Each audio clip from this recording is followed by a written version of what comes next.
കുറച്ച് ദിവസങ്ങൾക്ക് മുമ്പുണ്ടെങ്കിൽ അനാമിക ഒരു വ്ളോഗ് ഇട്ടിട്ടുണ്ടായിരുന്നു. ആ ഒരു വ്ളോഗിനകത്ത് സഹോദരിയുമായിട്ട് ഒരുമിച്ചുള്ള വ്ളോഗാണ് ഇട്ടിട്ടുണ്ടായിരുന്നത്.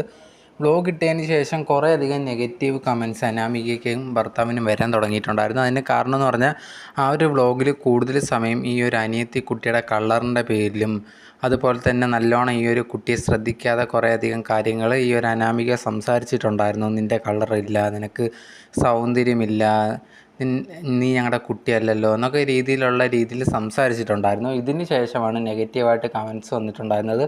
നീ എന്തിനാണ് ഇങ്ങനെ സംസാരിക്കുന്നത്, നിനക്കറിയാലോ ആ ഒരു കുട്ടി ഇപ്പോൾ നേരിടുന്ന മാനസിക ബുദ്ധിമുട്ടൊക്കെ, ഇങ്ങനെ സംസാരിക്കുന്ന നാണമില്ലേ, നിൻ്റെ സ്വഭാവമൊക്കെ ഇപ്പോഴാണ് വെളിയിൽ വരുന്നത് എന്നുള്ള രീതിയിലൊക്കെ പറഞ്ഞ് ഈ അനാമികയ്ക്ക് കുറേയധികം നെഗറ്റീവ് കമൻറ്റ്സ് വന്നിട്ടുണ്ടായിരുന്നു.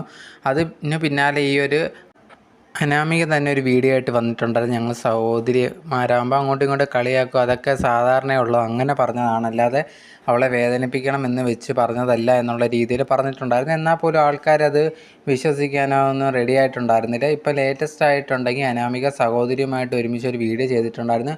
ഇതിനകത്ത് ഈ ഒരു സഹോദരി തന്നെ പറയുന്നുണ്ട്, ഞങ്ങൾ ഇതേ കണക്ക് അങ്ങോട്ടും ഇങ്ങോട്ടും തമാശയ്ക്ക് കളിയാക്കാറൊക്കെ ഉണ്ട്, ചിലപ്പോൾ ഞങ്ങൾ വഴക്ക് വരെ കൂടാറുണ്ട് എന്ന് പറഞ്ഞ് ഞങ്ങൾ സഹോദരിമാരാണ്. പിന്നെ ഞാനിപ്പം പ്രതികരിക്കണം എന്ന് വിചാരിച്ചതെന്ന് പറഞ്ഞു കഴിഞ്ഞാൽ ഇതേ കണക്ക് കുഞ്ഞിനെതിരെയൊക്കെ കുറേയധികം കമൻറ്റ്സ് കണ്ടിട്ടുണ്ടായിരുന്നു.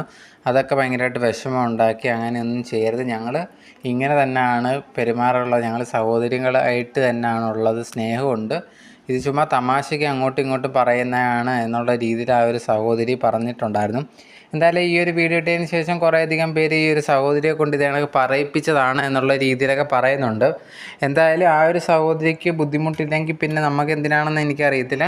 ഇനി അതേ കണക്ക് റിപ്പീറ്റ് ചെയ്യത്തില്ലെന്ന് അനാമികയും പറഞ്ഞിട്ടുണ്ടായിരുന്നു. അപ്പോൾ ആ ഒരു ഇഷ്യൂ അവിടെ തീരണം എന്നുള്ളതാണ് ഞാനും വിചാരിക്കുന്നത്.